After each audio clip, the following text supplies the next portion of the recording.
Versículo 22 leímos: pero Jesús, volviéndose y mirándola, dijo: ten ánimo, hija, tu fe te ha salvado.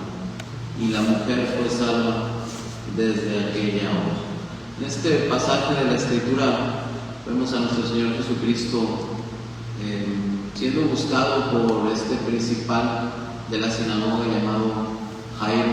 Jairo creía que Jesús era el Mesías, él creía en Jesús como su Salvador, y su hija estaba agonizando. Este mismo relato también nos lo ofrece el Evangelio de Marcos y el Evangelio de Lucas.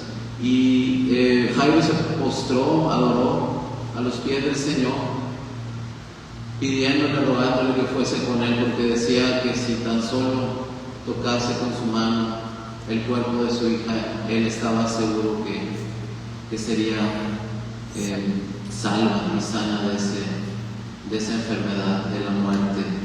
Y vemos ya más adelante en el relato que así fue.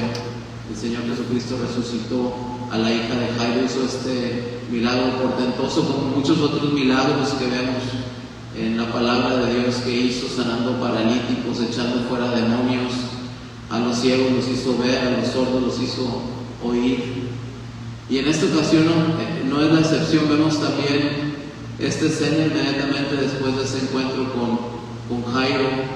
Vemos este otro milagro del Señor Jesucristo que conocemos muy comúnmente como esa sanación de la mujer que padecía de flujo de sangre. Y mientras el Señor iba por su camino rumbo a casa de Jairo, hubo un acontecimiento muy especial. Y lo hemos leído, y creo que la mayoría de nosotros conocemos esta historia, ¿no? Y seguramente no es la primera vez que la leemos, no es la primera vez que escuchamos acerca de este milagro del Señor Jesucristo. Pero hay en este versículo algo que a mí me llama profundamente la atención acerca de lo que leemos en este versículo número 22. Dice la palabra de Dios que Jesús, mientras iba por ese camino, nosotros evangelios nos dicen que era un camino en donde había una gran multitud, donde todo el mundo se estaba apretando, donde se estaban agolpando unos con otros. Dice que el Señor Jesucristo iba en una misión, pero fíjense, dice volviéndose y mirando. Esas dos palabras cambian toda la perspectiva que uno pudiera tener acerca de este pasaje. Eso quiere decir que el Señor Jesucristo se dio la vuelta y la miró a esta mujer. Yo no sé ustedes, hermanos, pero a mí esto me impacta mucho. El hecho de que el Señor Jesucristo voltee a verme, así como volteó a ver a esta mujer, es algo muy profundo, muy espiritual, realmente. El Señor Jesucristo nunca va a estar tan ocupado como para no voltearnos a ver en nuestra necesidad. Él está ahí, Él sabe nuestra necesidad. Dice la palabra de Dios que aún no está nuestra palabra en nuestra boca, Señor, cuando tú ya la sabes toda. Conoce nuestros pensamientos, conoce nuestras intenciones. Nos conoce mejor que nosotros a nosotros mismos, sin lugar a dudas. Hermanos, esta fe de esta mujer es sorprendente, es admirable. Es el tipo de fe que yo desearía para mí, porque dice que ella sabía dentro de sí, sabía en su corazón, que si tan solo extendiendo su mano podía tocar los bordes de la vestidura del manto de nuestro Señor Jesucristo, ella quedaría sana de esa enfermedad. Y debemos tener muy en claro la condición de esta mujer, porque también muchas veces lo hemos leído y pensamos que pudiera ser una enfermedad como cualquier otra. Lo leemos y pues sí, estaba enferma. Pero hermanos, el trasfondo y el impacto tan importante que tiene esto, lo podemos ver con el sufrimiento, y solamente lo podemos entender con el sufrimiento que esta mujer tenía. Tal vez en nuestras épocas pues no sea tan complicado, uno va al médico, se atiende, se le receta alguna medicina o algún tratamiento y tal vez uno pudiera quedar sano relativamente rápido y digamos relativamente sin mucha problema, ¿verdad? Pero en aquella época las cosas eran totalmente diferentes. Esta mujer estaba sufriendo no solamente físicamente, sino que también estaba sufriendo emocionalmente y estaba sufriendo espiritualmente. Esta grave enfermedad había socavado todos los aspectos de su vida y su situación había llegado a un nivel de desesperación. Fíjense, dice la palabra de Dios que ya había padecido de esta enfermedad por 12 largos años. Y cuando puso su fe en acción, tocó el manto del Señor, pues vimos el resultado. Ella quedó sana por el poder de nuestro Señor Jesucristo. Pero hermanos, haciendo un poquito de hincapié en lo que esta mujer estaba pasando, ese grado de desesperación, fíjense, en Levítico capítulo 15, ustedes lo pueden leer ahí en sus Biblias más adelante, encontramos las leyes y las reglas acerca de qué había de hacerse y cómo había de tratarse a una persona que tenía este tipo de enfermedad, este tipo de padecimiento.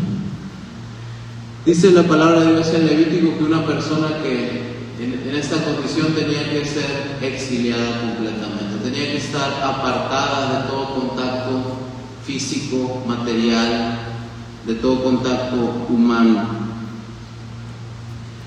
¿Por qué? Porque era considerada, según la ley, como una persona inmunda. De manera que esta mujer se había desangrado por dentro por ya 12 años, no son 12 meses, no son 12 días, fueron 12 largos años. No sé si a ustedes les parece largo o corto, pero realmente es un tiempo muy, muy largo. Con cada gota de sangre su vida se estaba consumiendo lentamente desde adentro hacia afuera. Estaba en una bancarrota económica y se habían agotado todas sus opciones para ser curada. Y no solo estaba muriendo físicamente, también se estaba muriendo emocionalmente y espiritualmente. Su alma estaba profundamente atribulada. No nos dice la palabra de Dios si esta mujer tenía esposo y tenía hijos. La verdad es que no llega los evangelios a darnos ese tipo de detalle, pero podemos imaginar que tenía una familia y por lo tanto durante todos estos años tenía que estar alejada de su familia.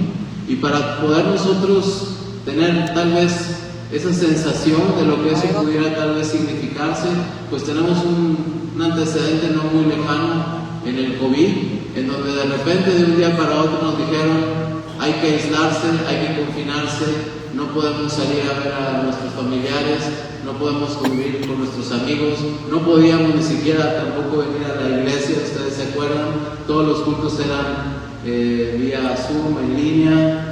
El contacto físico con las personas tenía que minimizarse y anularse por completo. Y en esa época muchos de nosotros recordamos que pasamos nuestra primera Navidad solos, sin nuestras familias. Podemos recordar que hubo cumpleaños sin invitados. Podemos recordar que también perdimos seres queridos a los cuales tal vez no pudimos despedir en una ceremonia luctuosa por los motivos que estuvimos pasando. Ahora imagínense, eso fue durante el lapso de un año en el que nosotros estuvimos, digamos, sufriendo por eso. Imagínense el sufrimiento que tenía esta señora, esta mujer. 12 largos años totalmente aislada de cualquier contacto. No podía gozar del abrazo de su esposo, de los besos de sus hijos, marginada de la sociedad, etiquetada por la religiosidad de la época como inmunda, como impura, ¿verdad? Porque eso era lo que dictaba la ley. Pero hermanos, más allá de todo esto, yo creo que ustedes y en esta hora podamos pensar en lo que el Señor nos habla a través de su palabra, y que este es ni más ni menos que un retrato en el espíritu de lo que hace el pecado en nuestra vida. Esta mujer se estaba lentamente muriendo por dentro, se estaba desgarrando, desangrando por dentro, lentamente. Y así también el pecado nos destruye y nos mata. Mata nuestro cuerpo, pero sobre todo mata nuestro espíritu. El pecado, dice la palabra de Dios, que todos somos pecadores y que la paga del pecado es muerte. Por ahí he escuchado a algunos de los hermanos pastores que dicen que el pecado, en referencia a este versículo, que el pecado es el peor patrón porque paga con la muerte. Yo creo que a nadie de nosotros en nuestro trabajo secular nos gusta o nos debe de gustar que el salario que nosotros obtenemos por el trabajo que hacemos sea la muerte. Pero así es en el espíritu, hermanos, el pecado paga con la muerte. Ese es el peor patrón, la muerte. Y así como esta mujer estaba lentamente muriendo por dentro por causa de esa enfermedad, el pecado en la vida del hombre consume y eventualmente nos conlleva a la muerte. He escuchado a muchas personas decir, bueno, pero ¿cuál es el problema con el pecado? ¿Por qué tiene que ser el pecado tanto problema? ¿Qué acaso Dios no puede simple y sencillamente pues pasarlo por alto, dejarlo pasar? De todas formas, todo el mundo peca, todos somos pecadores, ¿por qué tiene que ser tanto problema? Pero hermanos, aquí yo les puedo decir que al igual que el padre que aborrece ese cáncer que está terminando poco a poco con la vida de su hijo, con el cuerpo de su hijo que lo está atacando, de esa misma manera nuestro Dios tiene esa ira santa hacia el pecado, porque está consumiendo poco a poco a su creación perfecta, a la corona de la creación que somos nosotros, ¿verdad? Entonces es por eso, hermanos, que Dios no tolera el pecado. Dios aborrece el pecado. Dios está permanentemente airado en contra del pecado. Y es por eso que el pecado es un gran problema en la vida del hombre. Fíjense lo que dice Proverbios 14:12, dice que hay camino que al hombre le parece derecho, pero su fin es camino de muerte. Lo mismo que decíamos, ¿por qué el pecado puede ser tan malo?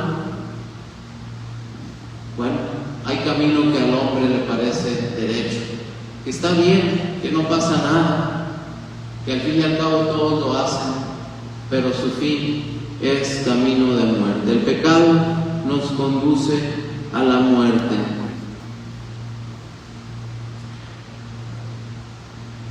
Pero no solamente el pecado nos lleva a la muerte, sino también el pecado nos aísla y nos separa de Dios. Lo veíamos en el ejemplo de la mujer que padecía de flujo de sangre. Tenía que estar aislada, tenía que estar completamente confinada de la vida social, de la vida familiar, pero incluso también, y más importante, de la vida espiritual. A estas personas no se les permitía entrar, ingresar a los lugares de adoración, no se les permitía entrar a la sinagoga porque eran considerados como inmundos.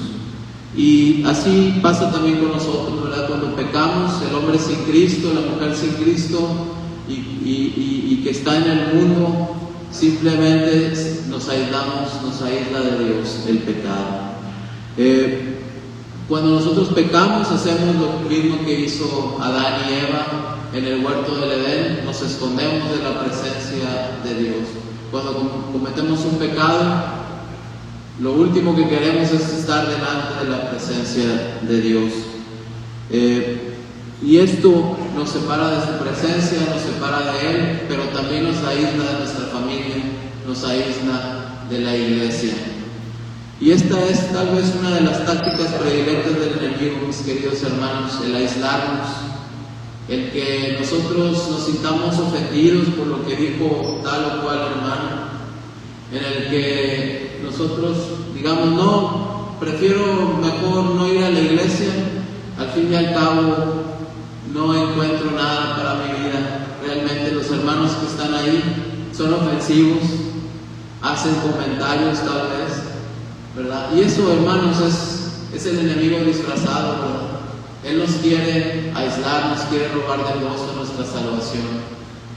Piénselo bien, una oveja que termina en las fauces del lobo no es la que se mantuvo en el rebaño, sino fue la que se separó del rebaño. Aquella ovejita que se salió del rebaño, se aisló, se distrajo, fue ahí donde el lobo atacó, y la consecuencia pues es que se fue devorada por el enemigo. Así también nosotros, hermanos, el enemigo quiere aislarnos, el enemigo quiere apartarnos. Dice la palabra de Dios ahí en Isaías que todos nosotros nos descarriamos como ovejas, cada cual se apartó por su camino. Así que no solamente el pecado nos consume por dentro hasta llevarnos a la muerte, pero también, al igual que esta mujer, nos aísla de Dios, nos aísla de nuestra iglesia, de nuestra congregación, pero también nos aísla de nuestra familia, pone barreras en nuestras relaciones familiares. Y en ese sentido muchas personas piensan que si pecan, bueno, me afecta a mí solamente, no afecta a nadie, pero la realidad es completamente diferente. Si yo peco, estoy afectando a todo mi alrededor.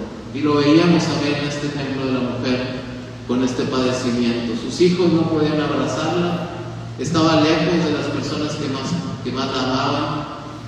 Simple y sencillamente había una afectación alrededor de ella. Y así también el pecado afecta a todo nuestro alrededor. El pecado nos separa, afecta a los que me rodean. Las personas, por ejemplo, que se vuelven adictas a algún vicio o algún pecado y lo hacen bajo la excusa de que solo le va a afectar a ellos, pero no es así. Se ven afectados y dañados todos los aspectos y áreas de su vida. Pero también, hermanos, muchas veces podemos decir que, y lo hemos escuchado, que pues yo estoy bien, yo no necesito arrepentirme, no necesito a Dios, así estoy bien, como siempre he sido, puedo seguir llevando mi vida, y la verdad no necesito de la iglesia, no necesito de Dios, no necesito ser salvo. Pero hermanos, aquí no debemos engañarnos a nosotros mismos. Podemos tal vez aparentar ser una cosa por fuera, pero por dentro la historia puede ser completamente diferente.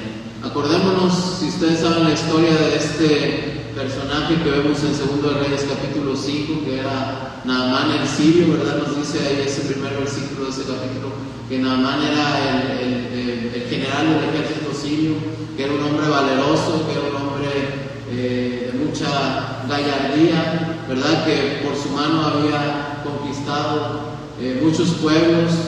Parecía que era un hombre excelente, no le faltaba nada, hombre modelo.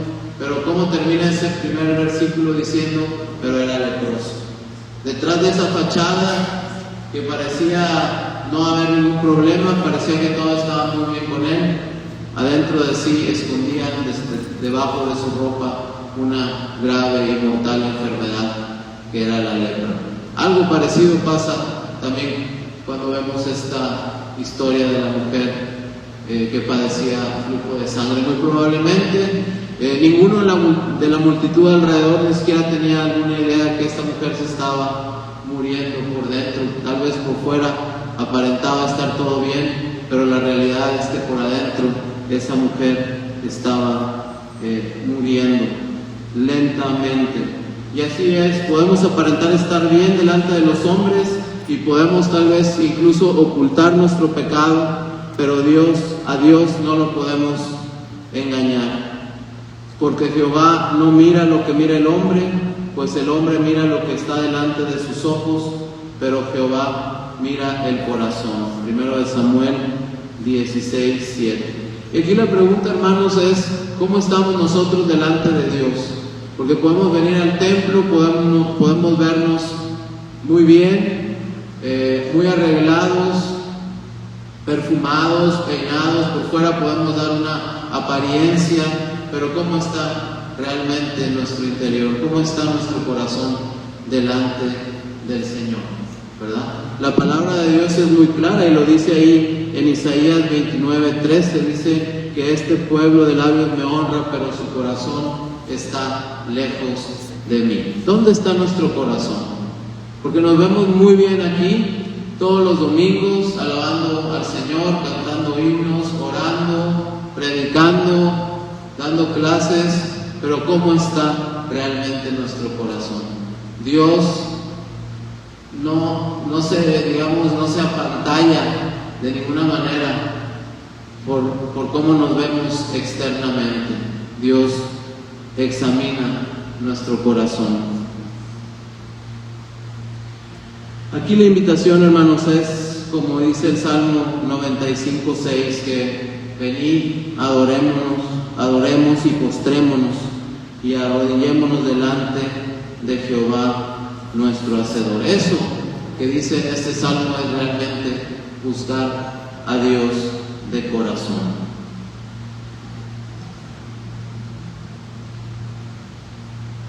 Y vemos en esta mujer algo que llama poderosamente la atención. En el Evangelio de Marcos y de Lucas, fíjense lo que nos dice, que esta mujer había gastado todo lo que tenía. Ya prácticamente no le quedaba ningún centavo, ni un solo centavo en la bolsa. Y dice que había gastado todo lo que tenía buscando una cura a su enfermedad,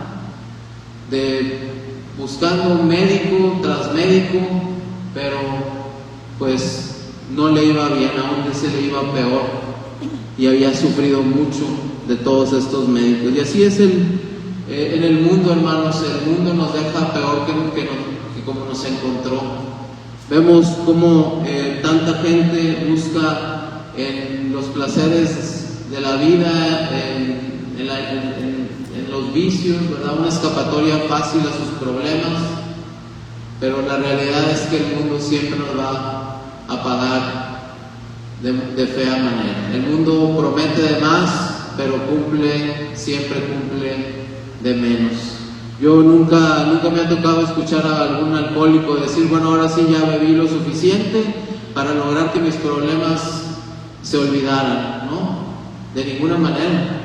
El mundo siempre nos deja peor que como nos encontró. Acordémonos el hijo pródigo, en la parábola del hijo pródigo, en donde al principio, donde él tenía cosas que ofrecer a sus amigos, el mundo lo recibía, ¿verdad? Pero una vez que se quedó sin nada, el mundo lo abandonó y lo dejó completamente solo, abandonado, perdido, desesperado.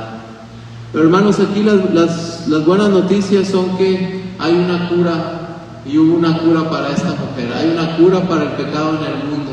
Hay una cura para esta grave enfermedad del pecado, y esa cura es Jesucristo. Él es el remedio para la enfermedad del pecado en el mundo. En el pasaje que leíamos, veíamos que esta mujer se acercó por detrás, tocó el borde del manto del Señor, y nos dice en los evangelios de Marcos y Lucas que al instante el flujo de sangre se detuvo y sintió en el cuerpo que estaba sana. Estamos enfermos por el pecado, sí, pero hay una cura absoluta y permanente para esta enfermedad. Se llama Jesucristo. Y un poquito antes del pasaje que leíamos, el Señor Jesucristo había hecho el llamamiento de Leví, de Mateo, ¿verdad? Mateo era un publicano, era un pecador que fue llamado por el Señor Jesucristo para ser su discípulo. Y en relación a esto, pues sabemos que los fariseos criticaban duramente al Señor Jesucristo y le decían, no, es que ¿cómo puedes tú andar entre los pecadores? ¿Cómo puedes tú juntarte con todas estas personas? Y el Señor Jesucristo les responde de la siguiente manera. Dice ahí en Marcos 2, versículo 17, dice: al oír esto Jesús les dijo: los sanos no tienen necesidad de médico, sino los enfermos. No he venido a llamar justos, sino a pecadores, ¿verdad? Los sanos no tienen necesidad de médico, sino los enfermos. Y hermanos, todos somos enfermos, estamos enfermos.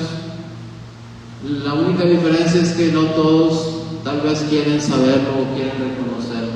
Todos somos pecadores, pero tal vez no todos queramos admitir que somos pecadores. Pero la Biblia es muy clara al respecto.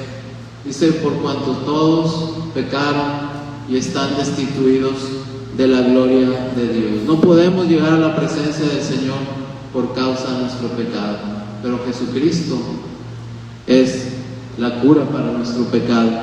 Cuando los fariseos escucharon eso de que el Señor Jesucristo les decía, es que yo vine no para los enfermos, no para los sanos, sino para los enfermos, no vine a llamar a los justos, sino a los pecadores, los fariseos dijeron, no se refiere a nosotros, ¿verdad?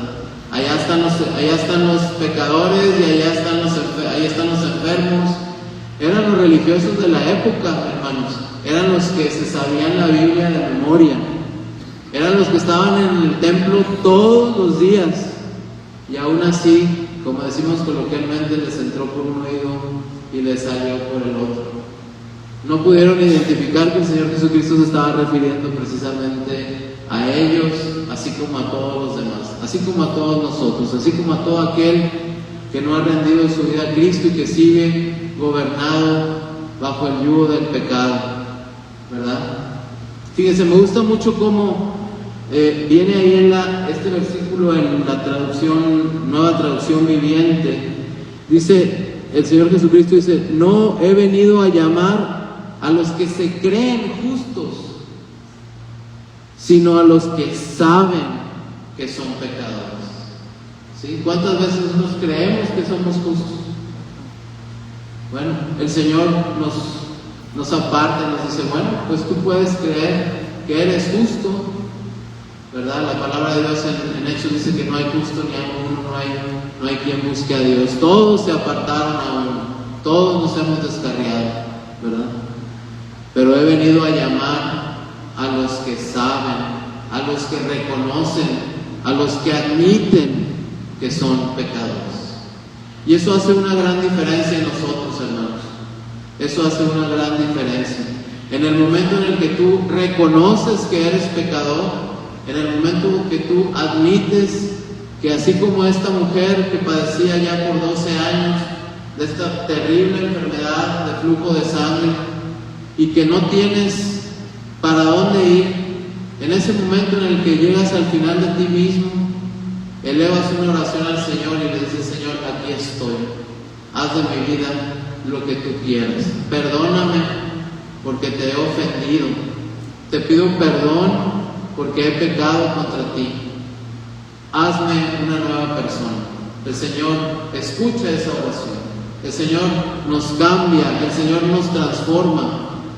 A partir de ese momento, esa mujer que quedó sana, su vida cambió por completo, al igual que la vida de muchas personas que vemos en la Biblia que fueron tocadas y que fueron sanadas por el Señor Jesús, que fueron salvadas. Nuestra vida cambia por completo. El Señor Jesucristo es la cura. Y no solamente trata con nuestra enfermedad, sino que Él nos da una vida completamente nueva. De ese momento en adelante ya no somos más esclavos del pecado.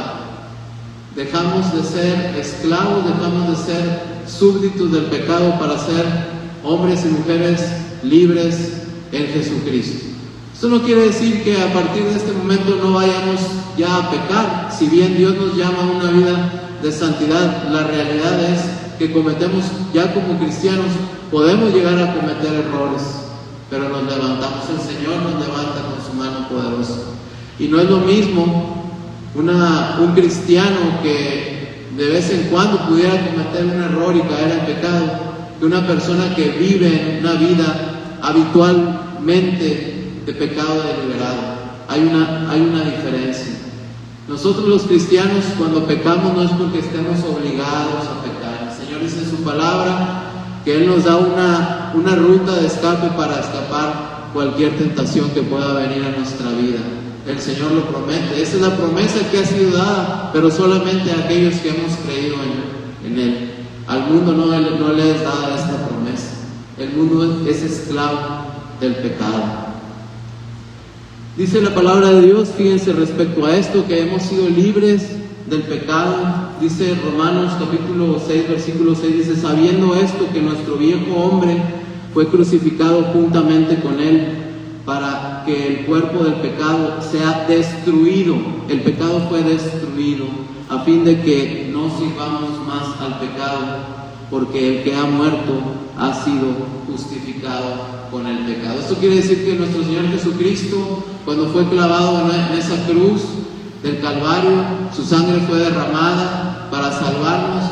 También esa acta de decretos que nos acusaban a nuestra contra fue completamente anulado, completamente destruido. Él venció la muerte, con su muerte Él venció la misma muerte, y con su resurrección. Con su muerte venció el pecado, y con su resurrección venció la muerte para siempre. Así que antes éramos esclavos del pecado y ahora somos libres porque hemos sido comprados por un alto precio, por la sangre preciosa de nuestro Señor Jesucristo derramada en la cruz del Calvario. Yo no sé si ustedes creen eso, hermanos, están convencidos en su corazón de lo que estamos escuchando. Y yo no sé si hay alguien en esta hora que es la primera vez que escucha estas noticias, las buenas nuevas de salvación, que consiste en que Cristo hace 2000 años vino al mundo, murió en una cruz para darnos salvación. No hay nada que nosotros podamos hacer para ser salvos por nuestros propios méritos, por nuestras propias fuerzas. Las últimas palabras que el Señor Jesucristo exclamó en la cruz fue: consumado es. Esto quiere decir que no hay nada más que hacer, todo está terminado. La obra redentora de nuestro Señor Jesucristo para salvarnos fue completa en ese momento. Y esa es la buena nueva. Nada más que es una noticia que no todos podemos comprender, podemos aceptar, porque el ser humano por naturaleza quiere luchar, quiere hacer cosas por sí mismo para salvarse, y la realidad es que no podemos salvarnos a nosotros mismos. Ya la obra ya está hecha, la hizo nuestro Señor Jesucristo. Y ya para terminar el mensaje, mis hermanos, quiero que vean un detalle aquí en el texto, en el versículo 22, en donde dice: ten ánimo, hija, tu fe te ha salvado. La palabra hija. Esta mujer estaba etiquetada como inmunda, como impura, como la mujer que padecía flujo de sangre. Incluso hoy en día ni siquiera conocemos su nombre, no sabemos cómo se llamaba, pero aquí el Señor Jesucristo le dio un nuevo nombre, le llamó hija. Y este nombre es totalmente intencional de parte de nuestro Señor Jesucristo, porque hace referencia al mayor milagro que hizo con esta mujer. El mayor milagro que el Señor Jesucristo hizo no fue sanar su cuerpo, fue salvar su alma, y es por eso que le llama hija. Y el mayor milagro que el Señor Jesucristo hace en nosotros, si bien gloria a Dios porque sana nuestras enfermedades, cura nuestras dolencias, aún así el mayor milagro que el Señor va a hacer en nosotros no es sanar nuestro cuerpo, sino es sanar nuestra alma. Ese es el mayor milagro. Nosotros podemos estar enfermos, podemos sanar por la gloria de Dios, podemos volvernos a enfermar, pero un día irremediablemente todos los que estamos aquí vamos a morir. Yo hasta ahora no conozco a nadie, mis amados hermanos, que haya vivido sobre la faz de la tierra para siempre. Cada uno de ustedes y yo, hermanos, vamos a morir un día y vamos a dar cuentas, y es por eso que decimos que hay que tener esa seguridad de que nuestra alma, cuando nuestros días se acaban aquí en la tierra, va a ir con el Señor. Y yo me pregunto si hay alguien que no tenga esa seguridad en esta hora. En esta hora tú puedes estar totalmente seguro si depositas tu fe en Cristo y si le entregas tu vida a Él. Tú puedes estar absolutamente seguro, así como esta mujer que tenía fe en su corazón, que tu alma va a estar con el Señor. Va a estar con el Señor. ¿Qué hay que hacer? Ya todo está hecho, ya lo decíamos. Lo único que hay que hacer es arrepentirnos y confiar, depositar nuestra fe en Cristo Jesús. Y yo no sé si hay alguien en esta hora que es la primera vez que haya escuchado estas palabras, si hay alguien que aún vive alejado de Dios, alguien que tal vez pudiera aparentar por fuera estar muy bien, que no hay ningún problema, pero por dentro mostrar una historia diferente. Yo no lo sé, nadie lo podemos saber, solamente Dios lo puede saber. Si hay alguien que como esta mujer ha estado buscando una cura para sus problemas ya por mucho tiempo, buscando en un lugar con un médico, buscando en otro lugar con otro médico, en una adicción, en algún entretenimiento, en alguna distracción, lejos de Dios. Pero cuando esta mujer buscó al Señor, ahí fue donde tuvo la respuesta a todos sus problemas. Ahí es donde fue que encontró la cura para su cuerpo, pero principalmente la salvación para su alma. Qué hermoso pasaje, qué hermoso saber que en Jesús podemos encontrar salvación y vida eterna, porque no hay otro nombre bajo el cielo dado a los hombres en que podamos ser salvos, y ese nombre es el nombre de Cristo Jesús. En esta hora yo te invito, si tú aún no haces una decisión por el Señor, ese es el momento, esta es la oportunidad que el Señor te está dando. Vemos en el pasaje que la mujer escuchó que Jesús iba a pasar por enfrente de ese camino y no desaprovechó su oportunidad. Ella se abrió paso por en medio de la multitud, sin importar qué pensaban los demás. Había una gran multitud, dice la palabra de Dios, que apretaban y que se agolpaban. Bueno, a ella no le importó. No le importó que a lo mejor alguien la identificara y dijera, esta es una mujer inmunda. No pasaba nada. Ella extendió su mano porque sabía en su corazón dónde estaba la fuente de su salvación. Y así mismo nosotros, hermanos, no seamos como esa multitud. Había mucha gente alrededor de Jesucristo, había muchos que estaban a su proximidad, pero solamente hubo una mano que se extendió para tocar al Señor. ¿Y cuál fue el resultado? Que esa mujer fue tocada por Cristo. ¿Habrá alguien aquí en esta hora que aún no entrega su vida a Cristo y que diga, yo en esta hora he escuchado ese mensaje, yo creo en mi corazón que Jesús es el Señor, que solamente en Él hay salvación, deseo que me cambie, que me dé una vida nueva? ¿Habrá alguien que pueda valientemente, así, sin importarle qué digan los demás, a la vista de todos, así como esta mujer? Dicen los otros evangelios que ella dio fe, testificó públicamente y que fue y le contó todas las cosas al Señor. Dios te bendiga, hermano. Puedes bajar tu mano, que el Señor te bendiga. ¿Habrá alguien más que en esta hora se reconozca como pecador? Bueno, la invitación está abierta. Mientras exista aire en nuestros pulmones, mientras nuestro corazón esté latiendo, esa oportunidad está vigente de parte del Señor. Es una invitación que nos hace el Señor por medio de su palabra, a entregarnos a Él, a confiar en Él. Vamos a orar. Podemos ponernos en pie para orar y darle gracias a Dios por su palabra. Gracias, Señor, te doy en esta hora, Señor, porque tú has hablado, Señor, a nuestro corazón. Señor, sabemos que tú estás en medio de nosotros. Reconocemos que somos pecadores, que por nosotros mismos no podemos llegar a ti, Señor, pero no nos has desamparado, Señor. Nos has dado a tu Hijo Jesucristo, que hace 2000 años vino a esta tierra a morir, a dar su vida en rescate por muchos. Y te doy gracias por cada corazón, por cada oído que estuvo atento a tu palabra, Señor. Que tú has prometido que tu palabra no regrese a ti vacía, Señor, sino que hace conforme a tu voluntad, Señor, la obra perfecta en la vida y en los corazones de quienes la han recibido, Señor.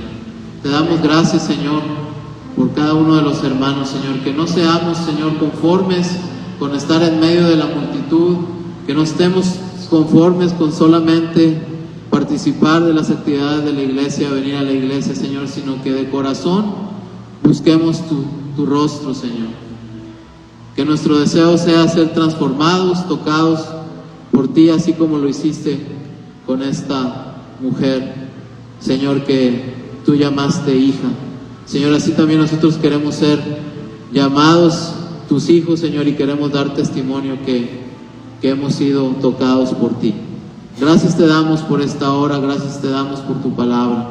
En el nombre precioso y poderoso de tu Hijo Jesucristo, te pedimos todas estas cosas y damos gracias. Amén. Dios los bendiga, hermanos.